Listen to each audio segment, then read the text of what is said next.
Biscuits नजर आ रहे हैं ड्रिंक्स कैटेगरी में, फीमेल हाइजीन प्रोडक्ट नजर आ रही है कॉस्मेटिक सेक्शन में, वाइटनेस नजर आ रहे हैं कॉफी एंड टी सेक्शन में। इतना कॉन्वोल्यूशन क्यों है? Well, ladies and gentlemen, this is Atif Faruqi, trade and shopper marketing expert.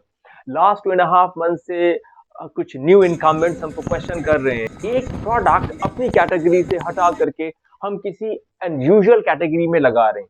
ऐसा क्यों करते हैं और ये फिनोमेना है क्या? तो लेडीज एंड जेंटलमैन, सबसे पहले मैं आपको बताऊं कि इस फिनोमेना का नाम है of category display. Of category display क्या होता है? आपका प्रोडक्ट उस कैटेगरी से हटाकर किसी अनयूजुअल कैटेगरी के अंदर प्लेस कर दिया जाता है। ये कैटेगरी आपकी प्रोडक्ट की कॉम्प्लीमेंटिंग कैटेगरी भी हो सकती है और आपकी प्रोडक्ट की क्रॉस कैटेगरी भी हो सकती है।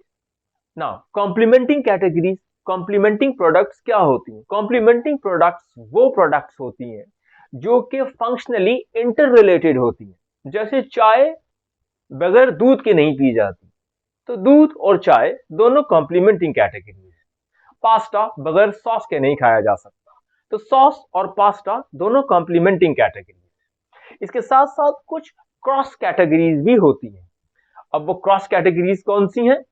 क्रॉस कैटेगरी डिस्प्ले यानी आपके प्रोडक्ट का डिस्प्ले ऐसी कैटेगरी के अंदर जो कि आपकी प्रोडक्ट के साथ फंक्शनली इंटर रिलेटेड ना हो। आपके आउटफिट्स के साथ शेड्स का डिस्प्ले, यानी सेंसिटिव दांतों के लिए बनाया हुआ टूथपेस्ट का डिस्प्ले आपकी फ्रोजन कैटेगरी में। ऐसी कैटेगरीज के डिस्प्ले को कहते हैं क्रॉस कैटेगरी डिस्प्ले। नाउ एक और बहुत इंपॉर्टेंट चीज, जब आप क्रॉस कैटेगरी या कॉम्प्लीमेंटिंग कैटेगरी डिस्प्ले कर रहे होते हैं, वहां हम कुछ मिस्टेक्स करते हैं। Off category display is always happen with the complementing product.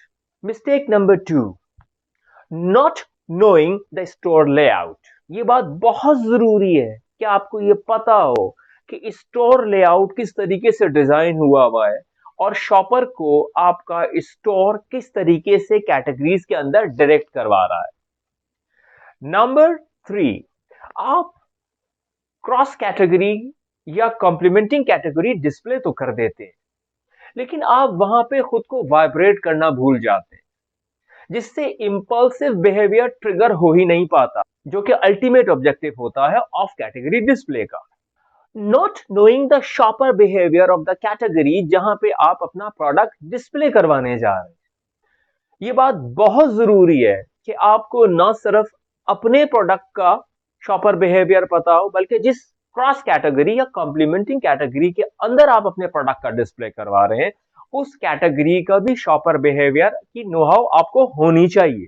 There is a global research which says only 10 to 18% sales revenue of the store you can increase for your product through off category display, and that is also dependent on the category, seasonality, placement, timing, promotions, and visibility of your product. $1 million question. आप अपनी of category display से कौन सा shopper trigger करते हैं? Bargain Hunter, mission oriented, loyal shopper, category shopper, impulse shopper? आप अपने इस पूरी एक्टिविटी से सिर्फ इंपल्स शॉपर एक्टिवेट कर पाते हैं। क्यों? क्योंकि इस शॉपर का बिहेवियर इस बात को कॉम्प्लीमेंट करता है कि वो नई चीजों को या इंटरसेप्शन को क्विकली रिस्पॉन्ड करता है। अक्सर लोग हमसे ये क्वेश्चन करते हैं, क्या हमको ऑफ कैटेगरी डिस्प्ले नहीं करना चाहिए?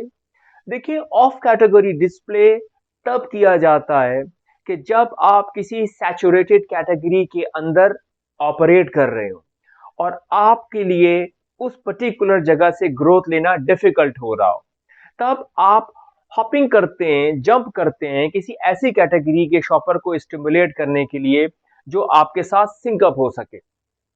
अगर आप अपने होम शेल्फ के अंदर बैटल विन नहीं कर पाए हैं, तो सबसे पहले बैटल विन करनी है आपने अपने होम शेल्फ के अंदर।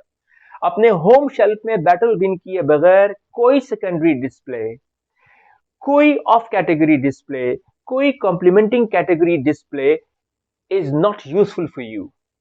तो मेरे तमाम वो लोग जिन्होंने अपना करियर शॉपर मार्केटिंग और ट्रेड मार्केटिंग में न्यूली स्टार्ट किया है, रिमेंबर, आपका बैटलफील्ड आपका होम शेल्फ है, जिसको आप प्राइमरी शेल्फ कहते हैं।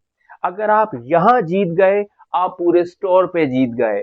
और अगर आप पूरे स्टोर पे जीत गए और बैटल आपने अपने होम शेल्फ पे लूज कर दी, इस मीन आपने पूरे स्टोर पे जितनी भी ट्रेड इन्वेस्टमेंट की है वो ड्रेन हो गई।